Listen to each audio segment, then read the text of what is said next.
నాగచైతన్య సమంత విడిపోయిన తర్వాత చై బాగానే మూవ్ ఆన్ అయిపోయి శోభితాని లవ్ చేసి సెకండ్ మ్యారేజ్ చేసుకున్నాడు.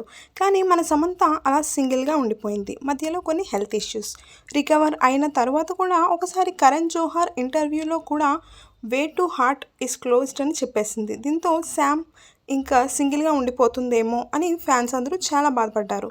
శామ్ ఎలాగైనా మంచి పర్సన్ని పెళ్లి చేసుకొని హ్యాపీ లైఫ్ లీడ్ చేస్తూ చైతన్య శోభితలకు చూపించాలి అని అందరూ అనుకున్నారు.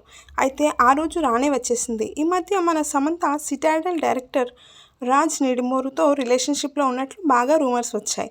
ఎక్కడ చూసినా వీరిద్దరే కనిపించేవారు. రీసెంట్గా పికిల్ బాల్ స్పోర్ట్స్లో కూడా. అయితే ఈరోజు February 14 వ్యాలంటైన్స్ డే సందర్భంగా తన లవ్కి సంబంధించిన టీజర్ని ఇన్స్టాలో రిలీజ్ చేసేసింది మన సమంత. కాకపోతే టీజర్ కాబట్టి ఆ పర్సన్ ఎవరు అన్నది ఇంకా క్లారిటీ ఇవ్వలేదు. కానీ తను ప్రజెంట్ లవ్లో ఉంది అని, తన లవ్ తనకి చాలా సపోర్ట్ చేస్తుంది అని, తనని స్ట్రాంగ్గా చేసింది అని, తనని నవ్విస్తుంది అని, తనని చంటి పాపలా ఉండనిస్తుంది అని మెన్షన్ చేసింది మన శామ్. చూద్దాం మరి ఆ లక్కీ పర్సన్ ఎవరో.